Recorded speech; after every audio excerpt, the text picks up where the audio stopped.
You're watching My Paris TV.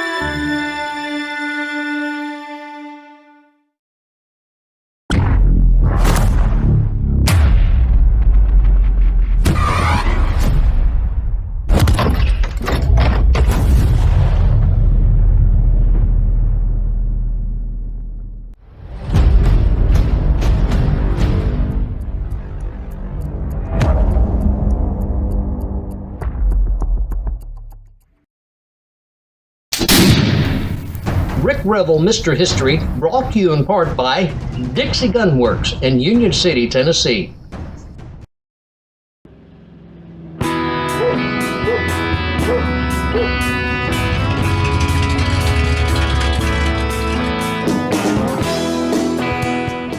Hi, I'm Rick Revel, host of a new show called History Highway.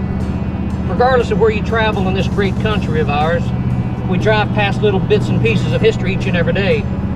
Places where historical events happened. But over the passing of years, those historical events and locations, they've become faded memories. And sadly enough, many of those places, they've ceased to exist, and they're forgotten forever. As I drive down the History Highway, I'll be traveling across country in a 55 Chevy that has a history itself. After she rolled off the assembly line, this puppy became the first successful Chevrolet to have a V8 motor.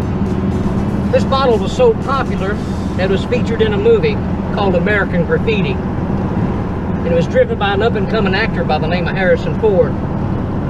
When I was growing up, I was more like Ron Howard.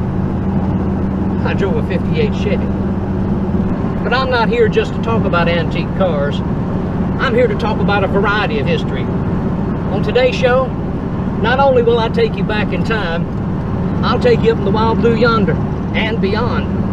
So buckle up tight and keep your eyes on the road. We're about to take a trip down the History Highway.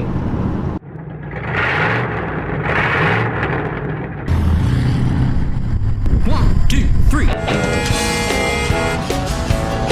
We're gonna drive in every day, and somewhere along the way, there's a roadside with a story from the past. History is everywhere, and I'm gonna take you there. So buckle up tight, we're going there real fast. So take a ride down the History Highway. We're headed right to the days of old. So take a ride down the History Highway. I got the pedal to the metal and I'm letting this Chevy roll.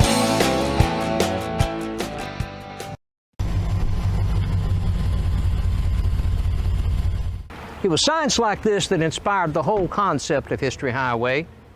This sign talks about the first public building built in the Jackson Purchase.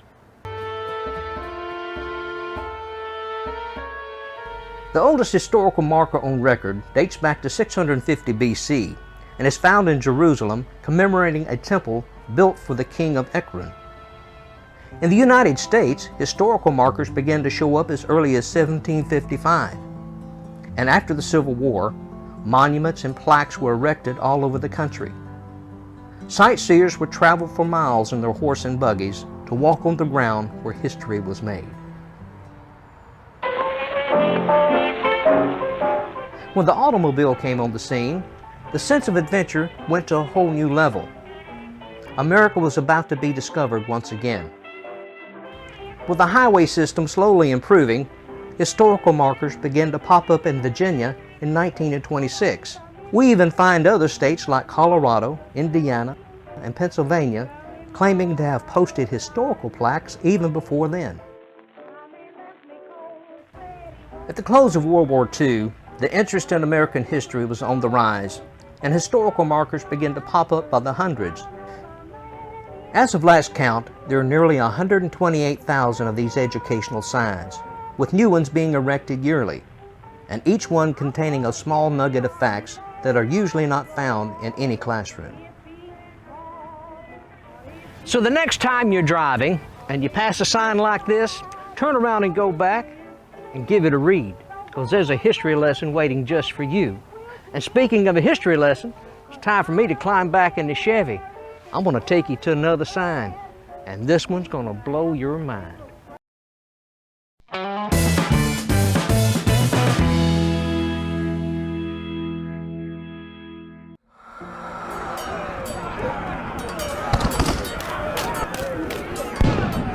It doesn't matter if you're a reenactor who loves the smell of black powder in the morning on the battlefield, or a collector who admires... Hey, buddy, why the throwback uniform? Well, boys, you see, it's to celebrate the glory days, the pride, the passion, the tradition. Wow, what could be better than wearing a throwback uniform on game day? How about throwing back a green and gold citrusy sun-drop soda in a throwback bottle while wearing my throwback uniform on game day? The pride, the passion, the tradition. Throwback a green and gold sun-drop today. When I went to State Line Ranch and Home the other day, Howdy, partner, stick 'em up. I got jumped by a couple of desperados, and I chased them all over that huge store.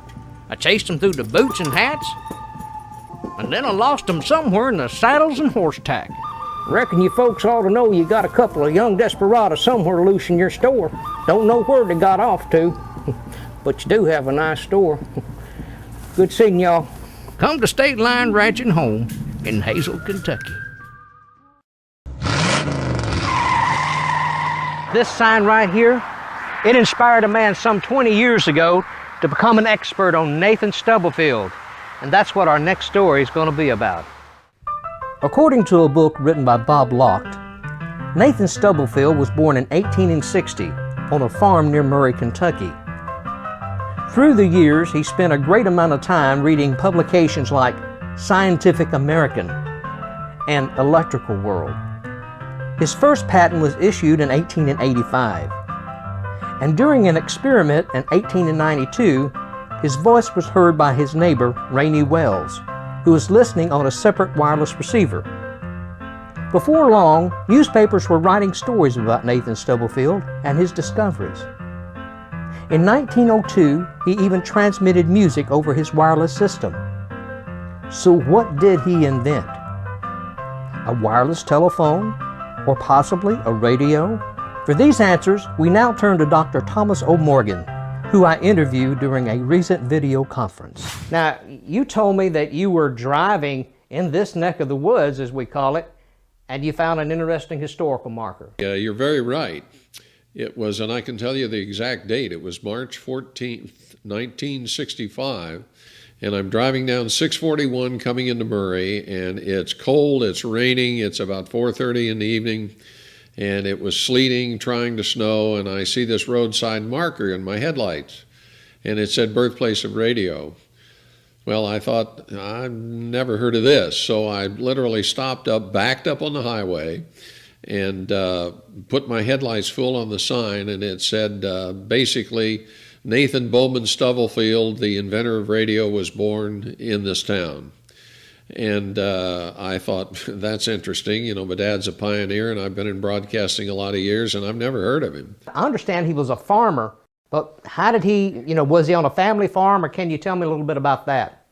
Well, he was born in Murray, Kentucky in 1860, the year actually the Civil War began.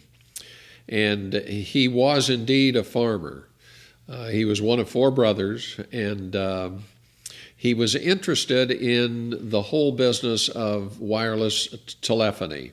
So isn't that kind of how he stumbled on to some of this technology? Well, he knew of the telephone, and he actually held 4 patents. One of the patents was on what he called a laryngophone, which was a strictly sound-powered telephone.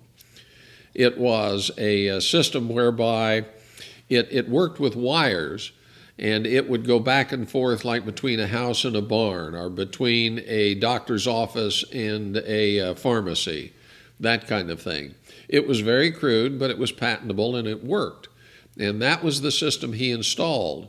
But when eventually the Bell telephone came to Murray, that put him out of business. And he could see that coming. So that's why he began to think, well, I can go bell one better if I can create a telephone, or if I can make his telephone work without wires.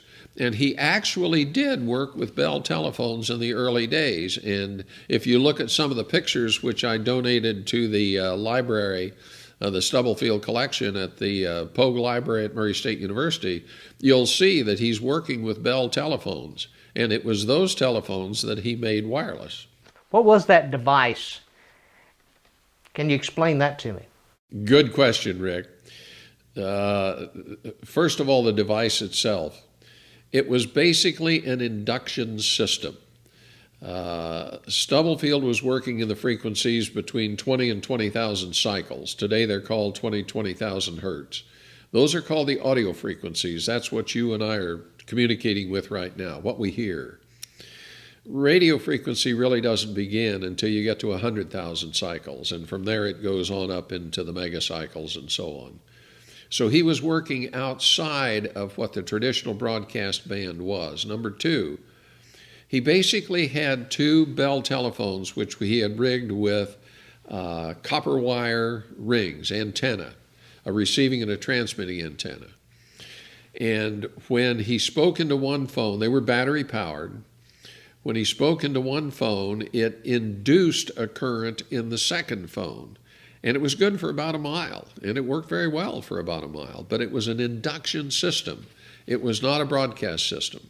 So what he really invented, what he proved could be done, others had theorized it could be done, but Stubblefield actually did it, is he would transmit the human voice without wires. Forget for a moment whether it's an induction or a broadcast system. He did it. He actually made it work, and he demonstrated it in Murray repeatedly. He demonstrated it from the steamer Bartholdi to the Riverside in Washington, D.C. He did it in New York City. So there's no question but what he was the first person ever to actually demonstrate wireless voice communication. That is the niche that he has been denied by all these overclaims that he was the father of radio. You had mentioned the time that he went wireless in the Potomac River, and he supposedly played a musical instrument. And was that a harmonica that he played? And if so, what was the song he played? That's a good question. It was indeed a harmonica. They called him a mouth harp. And the original ones that he had done back in Murray, his son Bernard was the one. You really couldn't say he was playing it because he told me he really couldn't play it, but he just blew into it just to show that music was possible to transmit. And in the Washington, D.C. Demonstration, it was actually played by the son of a United States senator. Again, his name escapes me. It's been many years, but he could actually play the harmonica, and he did, and it was heard from ship to shore and from shore to ship. Thank you, Dr. Morgan, for your time. You're most welcome. Happy to do The Edge from Pizza Hut. Every bite is a masterpiece. It comes loaded with toppings all the way to the edge. For the crust, let's keep it real, thin, and crispy. They might not be able to see it, but we'll know it's there. It'll be our little secret. And to finish it off, a delightful sprinkling of garlic and herb seasoning. I really gotta get going, man. Tell your manager you took it to the edge. I don't know that he'll accept that. The Edge is back with 4 new recipes. Get it before it's gone. No one outbeats the Hut.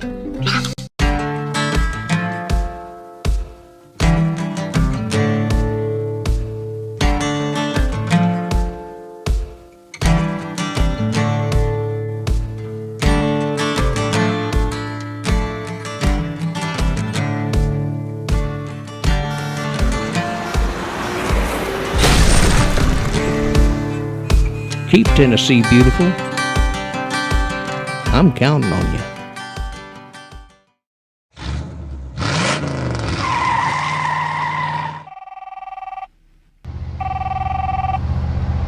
Hey, Miss Rachel. Rick, what's up? Before we go any further, let me introduce you to Dr. Rachel Watson, who's the head of our research department. She has her doctorate in geological research and American history studies. Some folks refer to me as a history detective. So I guess if Sherlock Holmes could have his Watson, so can I. Mine just happens to be a whole lot prettier, that's all. I made contact with Ira Sellers today like you asked, and he said you could come by today if you want. Yeah, I'm headed down to Tennessee right now.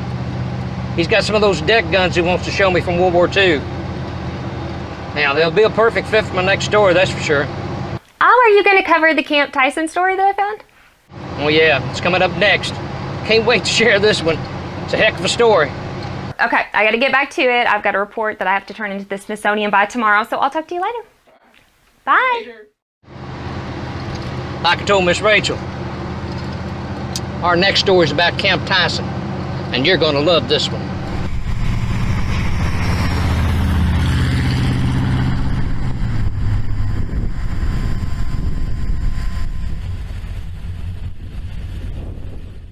Believe it or not, this farmland to my left was part of a 6,100-acre training facility for the United States Army called Camp Tyson. At a cost of $10 million, 25,000 men were trained here to fly barrage balloons. It is also said that German and Italian prisoners of war were kept here. Although it's not much more than a forgotten memory today, Camp Tyson needs to be remembered.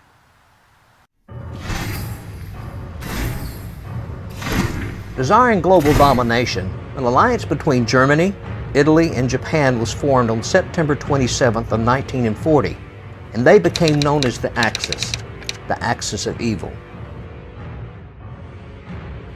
Its leaders were Adolf Hitler of Germany, Benito Mussolini of Italy, and Emperor Hirohito of Japan.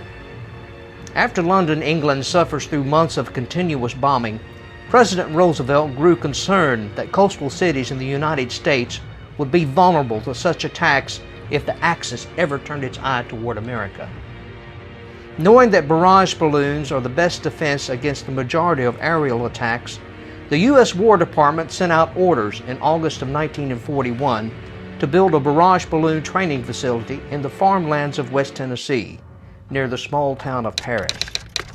With a $10 million budget and over 800 construction workers, 450 buildings were erected, which included barracks, a 400-bed hospital facility, and a 2,500-seat theater. Covering 2,000 acres of land, construction was completed in just under 7 months. The name of the new complex would come from Brigadier General Lawrence D. Tyson, a heroic Tennessean who fought in the Spanish-American War and during the First World War.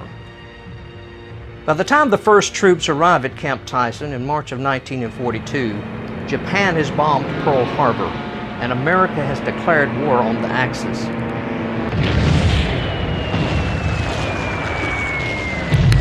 With an ever-present sense of urgency, Brigadier General John Maynard takes command of the post and sets out to train over 25,000 servicemen in the United States Army. Quickly outgrowing its facility, the complex is expanded to over 6,100 acres in 1943, which would include a prison facility for German and Italian prisoners of war. British instructors who had first-hand knowledge of aerial balloon defenses are brought in to train their American allies. Made of 2-ply cotton and impregnated with rubber, these balloons were 35 feet in diameter and 85 feet in length. Filled with helium or hydrogen, these huge inflatables gained nicknames like Big Bags, Air Whales, and even some were called Sky Elephants. The dirigible and the steel cables that tether it to the ground proved to be a menace. Arranged in a concentric circle, the balloons presented a dangerous obstacle course for the enemy pilots looking to make a name for themselves. Tightly secured, the cables could shear a wing and send a plane spinning helplessly to the ground. Some were even rigged with explosives, which would detonate when the plane got within range.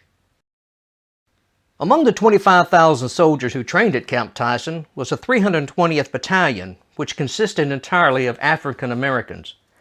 On June 6 of 1944, the 621-man assault force would be part of the D-Day invasion at Normandy and land at Utah Beach.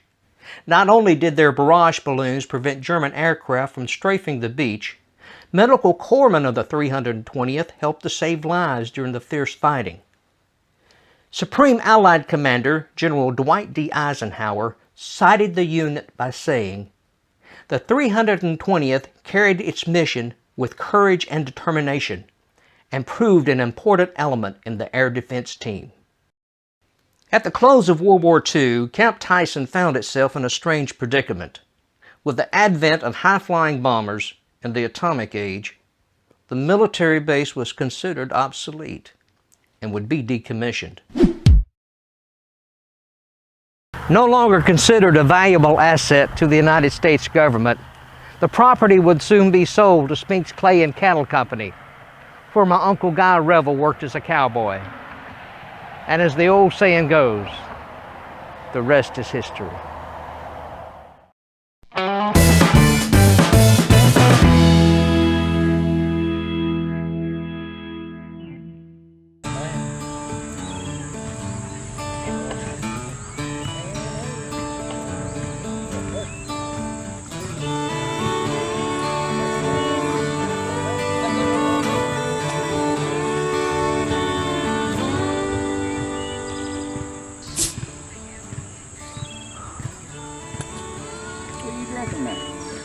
Right there in the lake, son. Yeah, man. Good stuff. Huh? Never heard of that. Go get you one. Yeah, man.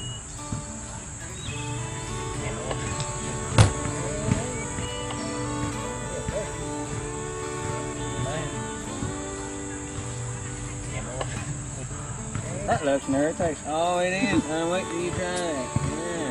Woo.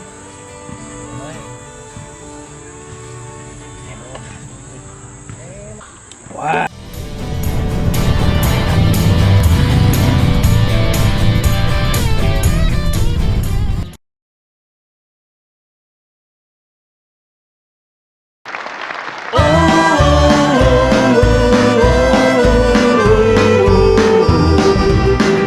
Good evening, Mr. Crockett. David Crockett was born in the backwoods of Tennessee. And he never knew back then he'd go down in history. The Sam Houston said, "I need you around Alamo." Sam was a good friend and David just had to go. So he rounded up the boys and rode down from Tennessee. Said the folks down in Texas need their liberty. Santa Ana was marching off 5,000 men. It's gonna be a fight, can't let him win. I don't know, where did our hero go? Say Santa Ana buried him down in New Mexico. The history shows Lone Star will always own. David Crockett in the men at the Alamo.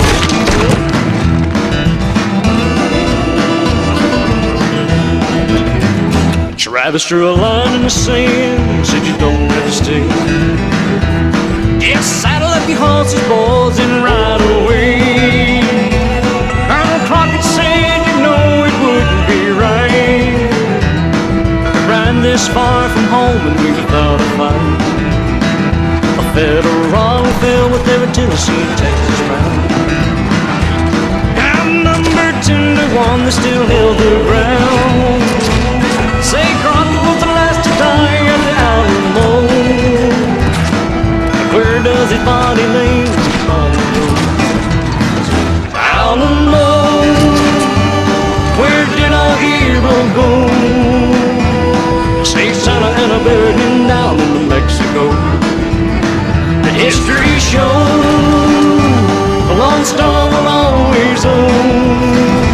David Crockett in the mirror at the Alamo. Alamo, where did our hero go? Say Santa Ana buried him down in New Mexico. The history shows the Lone Star will always own. David Crockett in the mirror at the Alamo. David Crockett in the mirror at the Alamo.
pedal to the metal and I'm letting it